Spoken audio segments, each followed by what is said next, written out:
سلامونه او نیکې هیلې. په دې ویډیو کې دا زده کوو چې څنګه د ډاکټر لپاره یو یوزر جوړ کړو، د مریض لپاره یو اکونټ جوړ کړو او مریض ته نسخه ولیکو.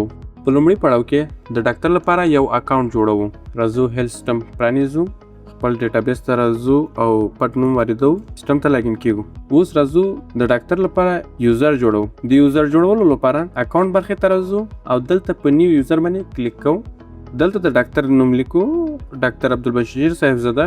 ټاپ بټن باندې کلیک کوم او دلته هم د اکونټ ټایپ یوزر انتخابو. د پلار نوم لیکم حاجی عمر 14 کاله، جندر میل او د نور برخې هم اختیاري دي.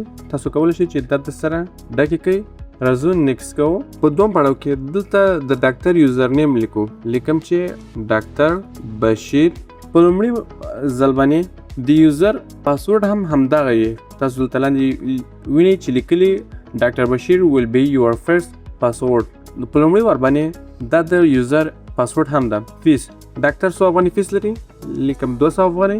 وزټ سټارټ ټایم څو بجې کار ته شروع کوي؟ انتخابوم دلته چې 8 بجې. هر مریض ته 100 دقیقې وخت ورکوي، 15 دقیقې وخت ورکوي. همدارنګه تر 100 بجې پورې کار کوي ډاکټر. انتخابوم چې تر 10 PM پورې ډاکټر کار کوي. اوکې، تاسو ته وینئ چې ټوټل نمبر هم 169 نفره د ډاکټر ورځې مریضان کتلی شي. بریک ډاکټر کوم وقفه لري؟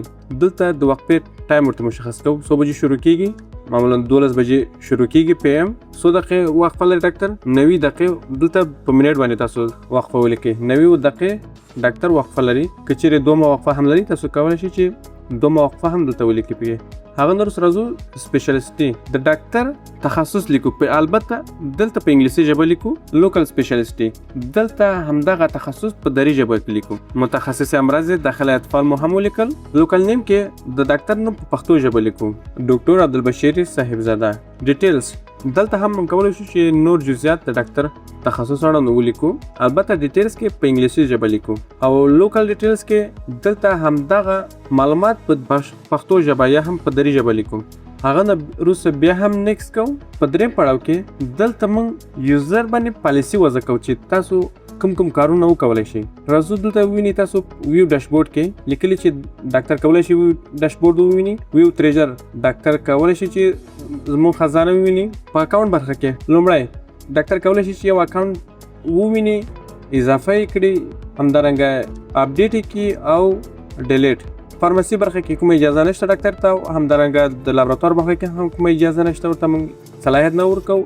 دا نوبت ورکولو برخه کې هم موږ ډاکټر ته د اپارټمنټ برخه کتل هم اجازه ورکړې ده. ډاکټر کولی شي چې یو مریض ته نوبت ورکړي، همدارنګه یو نوبت کې هم تغیرات راوستلی شي او په اخر کې هم کولی شي چې یو اپارټمنټ یا هم یو د مریض نوبت ورکول هم ډیلیټ کړي. په اخر کې هم د ډیلیټ اجازه هم موږ ورکړې. پیمنټ برخه کې موږ کوم اجازه نه ورکوو. وروسته راځو سیو کوو. په دې سره موږ وکولی شو چې ډاکټر بشیر ته یو اکاونټ جوړ کړو. په دوم پړاو کې د مریض لپاره یو اکاونټ جوړوو. اوس راځو موږ د سیستم څخه ووځو، لاګ اوټ کیږو. دلته هم یس باندې کلیک کوو. په دوم ځل باندې بیرته د سیستم ته لاګین کیږو د چا د ډاکټر اکاونټ له طرفه. تاسو دلته ټیک وینئ، په دغه ټیک باندې کلیک کوم او دلته ډاکټر عبدالبشیر صاحبزاده اکاونټ انتخابوم. پاسورډ ورته لیکم ډاکټر.بشیر او لاګین کیږم سیستم ته. په دې سره موږ وکولی شو چې د ډاکټر د اکاونټ نه سیستم ته د وارد شو. اوس راځو د مریض لپاره یو نوی اکاونټ جوړو. د اکاونټ جوړولو لپاره بیا هم راځو د اکاونټ برخې ته او دلته په نیو اکاونټ باندې کلیک کوو او د مریض لپاره نوم لیکو. مثال په توګه علي او دلته نویت هم پیشن انتخاب د تیار. دلته پلار نوم لیکو، عمر 22 کاله، جندر هم میل او د نورې برخې اختیاري دي. راځو سیو کوو. په دې سره وکولی شو چې مریض لپاره یو نوی اکاونټ جوړ کړو. په دریم پړاو کې راځو مریض ته نسخه لیکو. لومړی راځو د اکاونټ سره لاګ اوټ کیږو، بیرته ډیټابیس ته راځو او د ډاکټر د یوزر څخه سیستم ته ورېږو. اوس راځو مریض انتخابوو. وروسته د هغه نه راځو ډایرکټ ویزټ ته. تاسو دلته وینئ چې دا دوه مریض چې د ډاکټر ویني، دا شماره د نوبت شماره ده چې دا دوه مریض ډاکټر ته مراجعه کړي. په هایټ کې موږ د مریض قد اندازه لیکو. په ویټ کې هم د مریض وزن، بلډ پریشر هم دلته موږ ورته لیکلی شو. د وینې فشار، پالس ریټ دلته لیکو، ریسپیریټري ریټ دلته لیکو او باډي ټمپریچر هم دلته لیکو. هغه نه وروسته کلینیک ریکارډ. راځو کلینیک ریکارډ کې زه لیکم کولډ. مریض وایي چې ما یخېږي او فیور وایي تبه مې ده. راځو په ډیاګنوز برخه کې دلته موږ د مریض تشخیص لیکو. تر مثال زه لیکم چې فیور. هغه نه وروسته راځو په بلینک باندې کلیک کوو د نسخې لیکلو لپاره.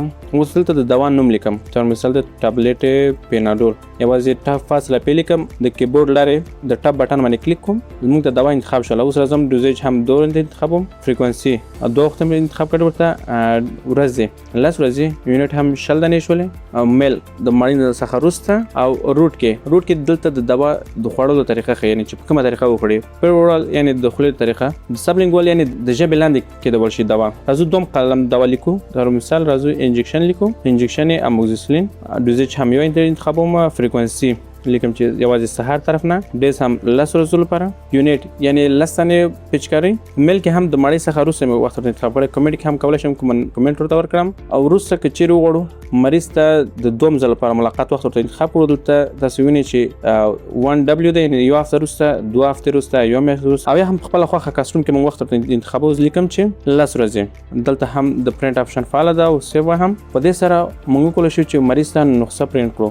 راځو د ریپورټ لنګویج برخه کې ریپورټ پښتو ورته انتخابوو، تر څو مریض ته د ریپورټ په پښتو ژبه راشي. تاسو وینئ دلته د ډاکټر نوم چپ طرف ته په انګلیسي راغلی، تخصص او همدارنګه اضافه معلومات، او ښي لاس ته د ډاکټر نوم پښتو ژبه، تخصص او همدارنګه اضافه معلومات پښتو ژبه دلته راغلم. د نسخه کې لاندې برخه کې چپ طرف ته د کلینیک ریکارډونه دي چې کولډ او فیور ده، او د مریض تشخیصونه هم دلته لیکلي چې فیور، او ښي لاس ته د دوا نوم ده، ټابلیټ پاراسټامول 500 ملي ګرام، دا هم 10 دانې ګولۍ دي، او د خوړلو محل یعنی د خوړو څخه وروسته ده، وختونه سهار او شپه خوړل کېږي، او په دوم قلم کې انجکشن یا موکسیسلین ده 250 ملي ګرامه، 10 دانې انجکشن دي، او د خوړو څخه وروسته کېږي. همدلته هم یوازې سهار طرف نه. مننه له وخت څخه مو. د هیلت سیستم په اړه د لا زیاتو معلوماتو لپاره د health.arfon.com ویب پاڼې ته راشئ.